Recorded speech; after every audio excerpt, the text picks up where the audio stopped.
વિદ્યાર્થીની બહેનો અને મિત્રો, ગઈકાલે આપણે એક ચર્ચા કરી જેમાં આપણે સુમ્પીટરના નવીનીકરણનો સિદ્ધાંત અથવા તો સુમ્પીટરનો શોધનો સિદ્ધાંત એના વિશે ચર્ચા કરી. નફામાં આ એક છેલ્લો એકમ છે અને એ છે પ્રોફેસર નાઇટનો જોખમ અને અનિશ્ચિતતાનો સિદ્ધાંત. આ જોખમ અને અનિશ્ચિતતાના સિદ્ધાંતમાં પણ સામાન્ય રીતે આજે વિવિધ અર્થશાસ્ત્રીઓએ નફો એ યોજકનું વળતર છે, એ કયા સંદર્ભમાં નફો એ યોજકનું વળતર છે એને સમજાવવા માટે જુદા જુદા આ શબ્દો લીધા છે, જુદા જુદા કન્સેપ્ટ લીધા છે. દાખલા તરીકે સુમ્પીટરે નવીનીકરણનો સિદ્ધાંત એટલે કે કંઈક શોધ, એને કારણે યોજકને નફારૂપી વળતર મળે છે એમ કહે છે. નાઇટ એમ કહે છે કે ના, જોખમ અને અનિશ્ચિતતાનું વળતર છે. એટલે દરેક અર્થશાસ્ત્રીઓએ ઇજારાદારી નફા સિવાય કેવી રીતે આ મળે છે એને સમજાવવા માટેનો પ્રયત્ન કર્યો છે. જોકે સુમ્પીટરનો સિદ્ધાંત જે છે એ પણ એક નફાના ઉદ્ભવ માટેના કારણમાં માત્ર ને માત્ર શોધ અથવા સંશોધન અથવા તો ઓછામાં ઓછા ખર્ચે ઉત્પાદન અથવા તો ઉત્પાદન પદ્ધતિ ઓછામાં ઓછા ખર્ચે કરવી એ બાબતને મહત્ત્વ આપે છે. અહીંયા નાઇટ જોખમ અને અનિશ્ચિતતાને મહત્ત્વ આપે છે. યોજક ઉત્પાદન માટે જે વિશિષ્ટ પ્રકારની સેવા આપે છે તેનું વળતર નફો છે, પરંતુ યોજકને નફો આપવામાં ન આવે તો શું ચાલી શકે નહીં? પ્રશ્નાર્થ છે. યોજકો બધા હડતાળ પર જશે તો કે ના, કદાચ બધા યોજકો હડતાળ પર ન પણ જાય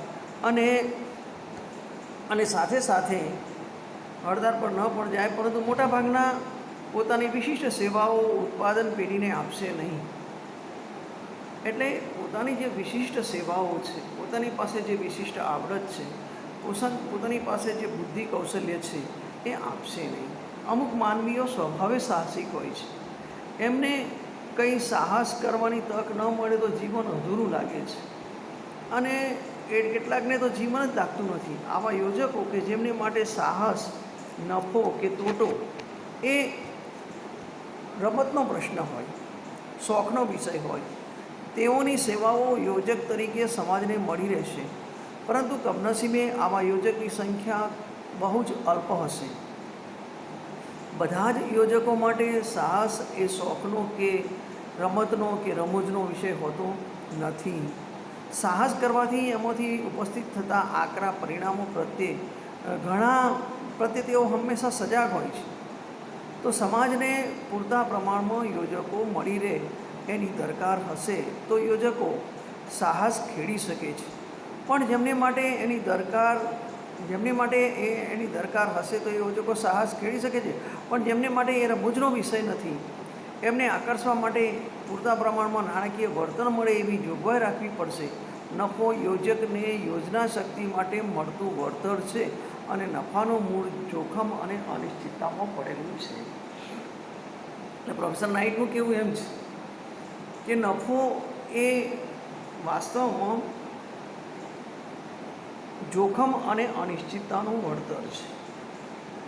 જોખમ અને અનિશ્ચિતતાનું વળતર એટલે કે મોટાભાગના નિયોજકો જોખમ ખેડવા તૈયાર હોતા નથી અને કેટલાક નિયોજકો એવા હોય છે કે એમના જીવનમાં જો જોખમ ખેડવાનું ન આવે, સાહસ ખેડવાનું ન આવે તો એમને જીવન અધૂરું લાગે, ગમે નહીં. કેટલાકને એ શોખનો વિષય હોય અને સાહસ કરવું, જોખમ ઉઠાવવું એ એમને રમત લાગતું હોય. એટલે નફાનો મૂળ જોખમ અને અનિશ્ચિતતામાં પડેલું છે એમ કહેવું છે. જો ભવિષ્ય વિશે ચોક્કસ આગાહી થઈ શકતી હોય તો જીવનમાં કે અર્થકારણમાં અનિશ્ચિતતા રહેવા પામત જ નહીં. બધી જ પ્રવૃત્તિઓ એક ચોક્કસ અંતર્ગત ચાલ્યા કરત. એમાં આમ નહીં બને તો શું એ પ્રશ્ન ઉપસ્થિત થાત જ નહીં. પાછલા ઉત્પાદન, ખર્ચ અને કિંમતના આંકડા જાણ્યા એટલે ઉત્પાદન કાર્ય ચાલ્યા જ કરે અને નફાની શક્યતા રહે નહીં. પરંતુ જે જગતમાં આપણું અસ્તિત્વ છે એમાં અનેક પ્રકારની અનિશ્ચિતતાઓથી આપણે ઘેરાયેલા છીએ. આધુનિક અર્થકારણમાં કામ કરતા યોજક માટે પણ અનેક અનિશ્ચિતતાઓ ખડકાયેલી હોય જ છે. અનેક અનિશ્ચિતતાઓ ખડકાયેલી હોય છે, કારણ કે આધુનિક અર્થવ્યવસ્થા અતિ ગૂંચવણભરી બની છે. તેમાં ઉત્પાદન, શ્રમ વિભાજન અને વિશિષ્ટીકરણના ધોરણે ચાલે છે. બહુ મહત્ત્વની વાત છે. શ્રમ ઉત્પાદન, શ્રમ વિભાજન અને વિશિષ્ટીકરણના ધોરણે ચાલે છે. ઉત્પાદનની પદ્ધતિ દેશના દૂર દૂરના બજારોની માંગને અનુલક્ષીને ગોઠવવામાં આવી હોય છે, અને આ પરિસ્થિતિમાં જોખમ અને અનિશ્ચિતતામાં ઘણો વધારો કરી મૂકે છે. બીજો પ્રશ્ન એ થાય કે જોખમ અને અનિશ્ચિતતા સાથી પેદા થાય છે. યોજકને આજની પરિસ્થિતિ વિશે પૂરતું જ્ઞાન ન હોય તો પણ અનિશ્ચિતતા પેદા થાય છે. દાખલા તરીકે ખંભાત વિસ્તારમાં ખનિજ તેલનો જથ્થો છે, તેની માહિતી પ્રાપ્ત થાય તો તેલ કાઢવા માટે કોઈ ઉત્પાદન પેઢી ત્યાં પોતાના સાધનો રોકશે. પરંતુ જો તેલનો જથ્થો પૂરતા પ્રમાણમાં ન નીકળે તો તે કરેલો ખર્ચ નિરર્થક જવાનો. પરંતુ ધાર્યા કરતાં જો વિશેષ તેલનો જથ્થો હાથ લાગે તો કંપની માટે નફો કમાવાની શક્યતા ઊભી થાય છે. અને ધારો કે ઉત્પાદન પેઢીએ એક નવી ચીજ પેદા કરી છે, અને એવી નવી ચીજ છે દાખલા તરીકે સૂર્ય કુકર. અને સૂર્ય કુકર વિશે તમે સાંભળ્યું હશે.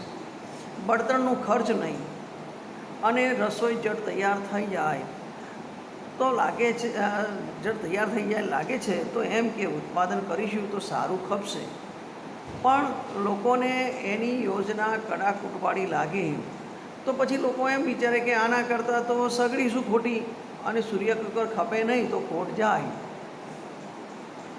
ટેલિવિઝન આવે અને રેડિયો તથા સિનેમા માટેની જનતાની માંગ સુલભ થઈ જાય તો નવાઈ નહીં. રિક્ષા અને મોટરનું મોટા પાયા પર ઉત્પાદન થવા મળ્યું અને ઘોડાગાડી અદૃશ્ય થતી જાય. કપડાં ધોવાના ડિટર્જન્ટ પાવડર અને પ્રવાહી એક ક્ષણ તેવા વ્યાપક બન્યા કે લોકોને થયું કે ધોવાના સાબુના દિવસો પૂરા થઈ ગયા, અને સમય જતાં જાહોજલીના દિવસોમાંથી પસાર થતાં એ જ ધોવાના પ્રવાહીઓ અદૃશ્ય થતા જણાય છે. એટલે જો લોકોને નવી ચીજ ખૂબ ગમી જાય તો એ ચપોચપ ઉપડી જાય અને યોજક જ્ઞાન થઈ જાય, ત્યારે નવી ચીજો પેદા કરવામાં જોખમ અને અનિશ્ચિતતા છે તે સૌ કોઈ સ્વીકારશે. ઉત્પાદનના ક્ષેત્રે પણ પરિવર્તન ખૂબ છે, અને એમાં પ્રજાને શું ગમે છે, શું નથી ગમતું, પ્રજાને એ વસ્તુ વિશેના કેવા અભિપ્રાયો છે, એ બધી બાબતો એને અસર કરે છે. ઘણીવાર આપણે આજે અંદર 2-3 ઉદાહરણો જોયા. સૂર્ય કુકર વિશેનું ઉદાહરણ જોયું, રેડિયો અને ટેલિવિઝન વિશેનું ઉદાહરણ જોયું, ધોવાના ડિટર્જન્ટ સાબુ વિશેનું ઉદાહરણ જોયું. એટલે જ્યારે પહેલાં તબક્કે ઉત્પાદન થતું હોય ત્યારે એમ લાગે કે આ વસ્તુ બહુ ઉપયોગી નીવડશે, પણ સમય જતાં એ વસ્તુ પણ અદૃશ્ય થઈ જાય અને એને સ્થાને બીજી કોઈ નવી વસ્તુ અસ્તિત્વમાં આવે. એટલે એ જ્યારે એમ લાગે કે આ વસ્તુ બહુ ઝડપથી અને ચપોચપ ઉપડી જશે અને ઉત્પાદક સારો એવો નફો કમાશે તો વસ્તુ જુદી છે. પણ માનો કે આ જાહોજલીના દિવસો પૂરા થાય અને જેમ આપણે ઉદાહરણ લીધું એમ ડિટર્જન્ટ પાવડર પણ અદૃશ્ય થઈ જાય અને લોકો જે મૂળ નવી ચીજ વાપરતા હતા, નવી ચીજ વાપરતા હતા એ બંધ કરી દે અને જે મૂળ ચીજ વાપરતા હતા એ શરૂ કરી દે, તો આ ઉત્પાદનની બાબતમાં જોખમ અને અનિશ્ચિતતા રહેલું છે.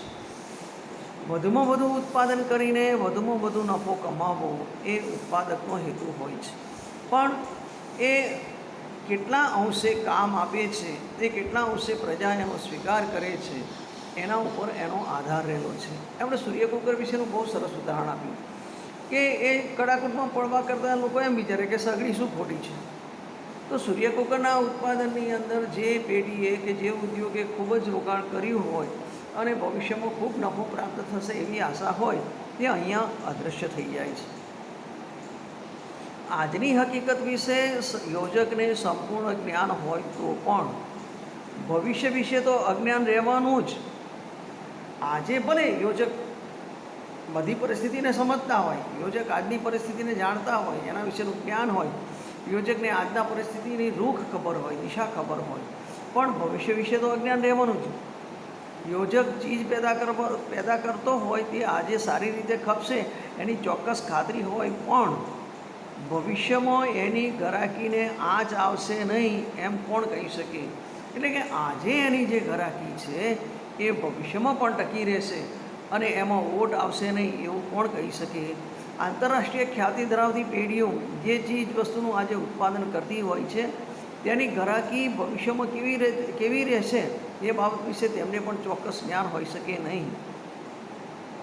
ભવિષ્યમાં એ ચીજની ખપત સાવ ઓછી થઈ જાય એવું પણ બને, લોકોની આવક ઘટે અને વસ્તીમાં ફેરફાર થાય તો વસ્તુની માંગ પર એની અસર થવાની જ. એટલે આ વસ્તુ ફેશનની વસ્તુ મટી જાય તો એની માંગને વધારે ફટકો પડે. કોઈ અવેજની વસ્તુ આવી જાય, બરાબર એના જેવી જ ચીજ વસ્તુ સસ્તી કિંમતે બજારમાં મળતી થાય તો પણ યોજકને નુકસાન જવાનું. એટલે આંતરરાષ્ટ્રીય રાજકીય અને આર્થિક પરિવર્તનોનું પણ ચીજવસ્તુની કિંમત અને યોજકના નફા પર અસર થયા સિવાય રહે નહીં.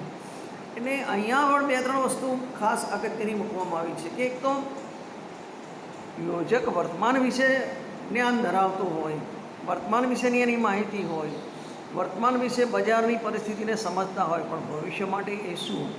કારણ કે ભવિષ્યની ગ્રાહકી આની આ ટકી રહેશે એનું ચોક્કસ ખાતરી આપી શકાય નહીં.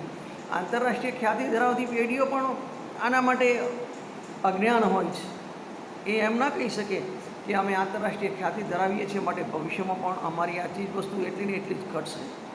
કારણ કે એમાં લોકોની આવક, વસ્તીમાં ફેરફાર, એની અભિરુચિ, એની માંગ પર અસર થવાની અને એ અવેજી વસ્તુને કારણે એના જેવી જ ચીજવસ્તુ બજારમાં આવે અને એને કારણે એ ચીજવસ્તુ સસ્તી મળતી થાય અને યોજકને નુકસાન જવાનું. એટલે આ યોજકના નફા પર અને ચીજવસ્તુની કિંમત પર અસર થયા સિવાય રહે નહીં. પછીનો મુદ્દો છે વીમાપાત્ર જોખમો. આ ઉપરાંત પણ બીજા કેટલાક જોખમો ઉત્પાદન ઘટકને શીરે રહે છે. ઉત્પાદન પેઢીના મકાનને આગ લાગે, ચોરો ગોડાઉનના તાળા તોડી કિંમતી કાચો માલ લઈને રાત્રે રવાના થઈ જાય, મજૂરો ક્રોધે ભરાયા હોય તો હડતાળ પર ઉતરે ને કારખાના પર હલ્લો થઈ જાય, તંત્રને ભારે નુકસાન પહોંચે, સ્ટીમર જર્મનીથી આવતો કાચો માલ અકસ્માત થવાથી દરિયામાં ડૂબી જાય. આ બધા જોખમોને પણ યોજકે સામનો કરવાનો હોય છે. એટલે કોઈપણ ઉત્પાદકીય પ્રવૃત્તિમાં જોખમ સમાયેલું છે અને એ બધી જ ઉત્પાદકીય પ્રવૃત્તિમાં રહેલા જોખમનો યોજકે સામનો કરવાનો હોય છે. પરંતુ આ બધા જોખમો સામે વીમા ઉતરાવી શકાય છે.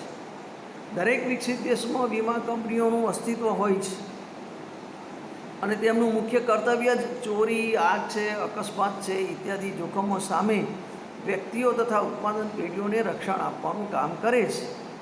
આ જોખમો સામે રક્ષણ આપવાના સેવા બદલ વીમા કંપનીઓ વીમા ઉતરાવનાર પાસે યોગ્ય પ્રીમિયમ પણ વસૂલ કરતી હોય છે. વીમો ઉતારો એટલે એની સામે તમારે કેટલું પ્રીમિયમ ભરવું પડે છે. એટલે વીમા કંપનીઓ તમને આવી બાબતોમાં આગ છે, રક્ષણ છે, આગ છે, ચોરી છે કે બીજા કોઈ જોખમો સામે એ તમને વીમો આપે, પણ એ વીમાની સાથે તમારે એનું પ્રીમિયમ પણ ભરવું પડતું હોય છે. એટલે આ જોખમો સામે રક્ષણ આપવાનું હોય એ બદલ વીમા કંપનીઓ વીમા ઉતરાવનાર પાસે યોગ્ય પ્રીમિયમ વસૂલ કરતી હોય છે.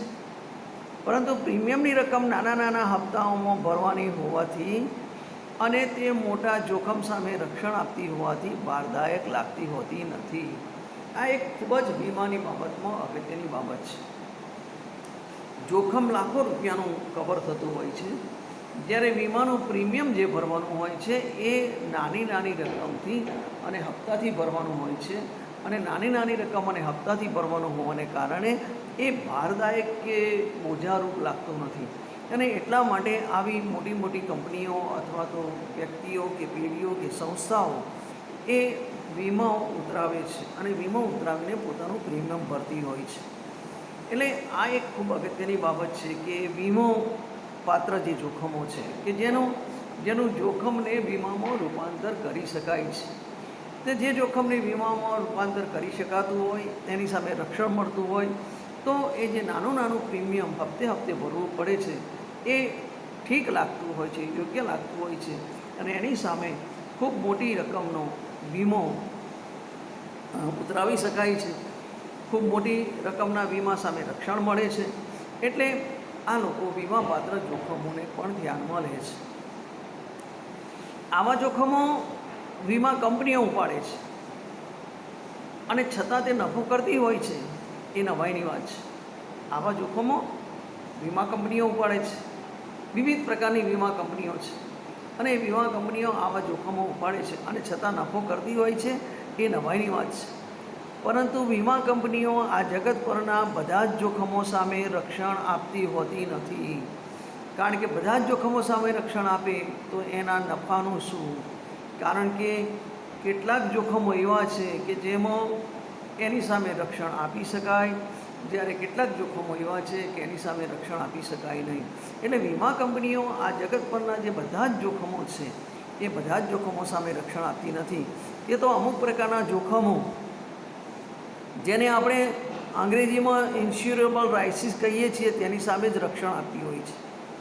અને આ જોખમો વિશે વીમા કંપની લગભગ ચોક્કસ આંકડાઓ મેળવી શકતી હોય છે અને એ આંકડાઓ મેળવીને જેમાં જોખમનું પ્રમાણ ખૂબ ઓછું છે, અનિશ્ચિતતાનું પ્રમાણ ખૂબ ઓછું છે, એવી બાબતોમાં જ વીમા કંપનીઓ આ વીમો ઉતરાવતી હોય છે, વીમો લેતી હોય છે અને એની સામે રક્ષણ આપતી હોય છે.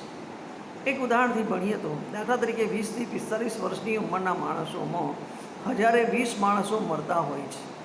એવો લગભગ ચોક્કસ આંકડો વીમા કંપની પોતાના અર્થશાસ્ત્રીઓની મદદથી શોધી કાઢે છે. એટલે આ અર્થશાસ્ત્રીઓની મદદથી આવો આંકડો શોધ્યા પછી એક્સ નામની વ્યક્તિ ગુજરી જશે કે વાય નામની વ્યક્તિ એ વીમા કંપની જાણી શકશે નહીં, પરંતુ અમુક ઉંમરના 1000 માણસોમાંથી દર વર્ષે 20 માણસો મરી જશે એ વીમા કંપની જાણતી જ હોય છે. એટલે એક્સ મરશે કે વાય મરશે એ જાણતી હોતી નથી, પણ એ 1000 કેટલા માણસો મરી જશે એ જાણતી હોય છે અને એ આંકડો અર્થશાસ્ત્રીઓ પાસેથી મેળવતા હોય છે. એટલે વીમા કંપની કોણ મરી જશે એ જાણતી હોતી નથી, પણ સરેરાશ 1020 માણસો મરી જશે એવું એનો આંકડો હોય છે. પરંતુ અમુક ઉંમરના 1000 માણસોમાંથી દર વર્ષે 20 માણસો મરી જશે એ વીમા કંપની જાણતી જ હોય છે. એટલે વીમો ઉતરાવેલ આવા 1000 માણસોમાંથી 20 મરણ પામે તો પણ વીમા કંપનીને નુકસાન સહન કરવું પડતું નથી, કારણ કે પ્રીમિયમની રકમ નક્કી કરતી વખતે કંપનીએ આ શક્યતા માટે જોગવાઈ રાખી જ હોય. અર્થાત એનો અર્થ એ થયો કે પ્રીમિયમ એટલું વધારે જ રાખવામાં આવ્યું હોય છે કે જેથી કરીને આ જે જોખમ આવી પડે એ જોખમ સામે પ્રીમિયમની રકમ વડે એ મદદ કરી શકે અને એમાંથી જ એ પોતે નફો પ્રાપ્ત કરી શકે. આનો અર્થ એ થયો કે વીમા કંપની એ અર્થશાસ્ત્રીઓની મદદથી ચોક્કસ આંકડો જાણીને સરેરાશ કેટલા માણસો મરી જશે એના આધારે એ પ્રીમિયમની રકમ એ રીતે નક્કી કરતી હોય છે કે જેથી કરીને એ આવતા જોખમ સામે એ એનું વળતર આપી શકે અને એટલા જ પ્રમાણમાં એ નફો કમાઈ શકે. આથી જ વીમા કંપની અન્યના જોખમો પોતાને માથે વહોરતી હોવા છતાં નફો કરતી હોય છે.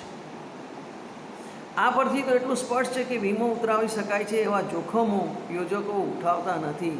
આવા જોખમો સામે રક્ષણ મેળવવા માટે યોજક જે પ્રીમિયમ ભરતો હોય છે તે ઉત્પાદન ખર્ચનો એક ભાગ જ ગણાય છે. યોજકને મળતો નફો આવા વીમાપાત્ર જોખમો ઉઠાવવા માટેનું વળતર નથી.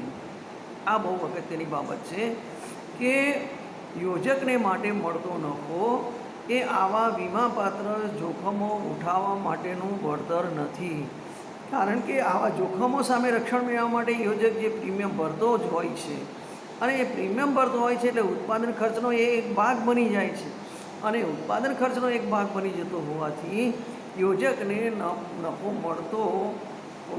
મળતો નફો એ આવા વીમાપાત્ર જોખમો ઉઠાવવા માટેનું વળતર નથી.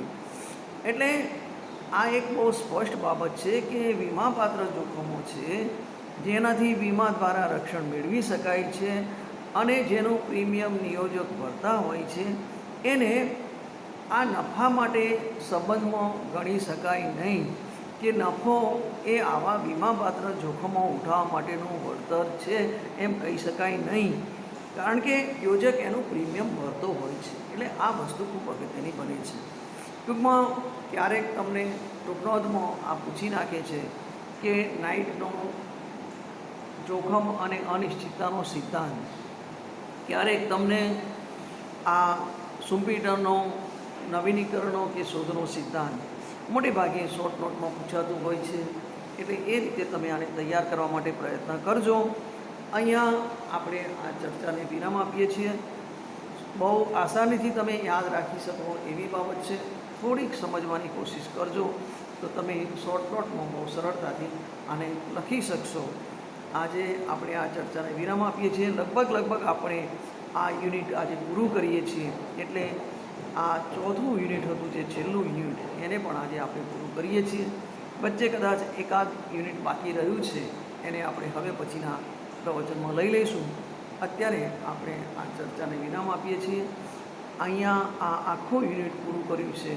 મારી એક નમ્ર વિનંતી છે કે તમને આ યુનિટની અંદર જે કંઈ પ્રશ્નો ઉપસ્થિત થતા હોય એ પ્રશ્નો લખી મોકલશો તો હું આપનો ખૂબ ખૂબ આભારી થઈશ. Thank you very much.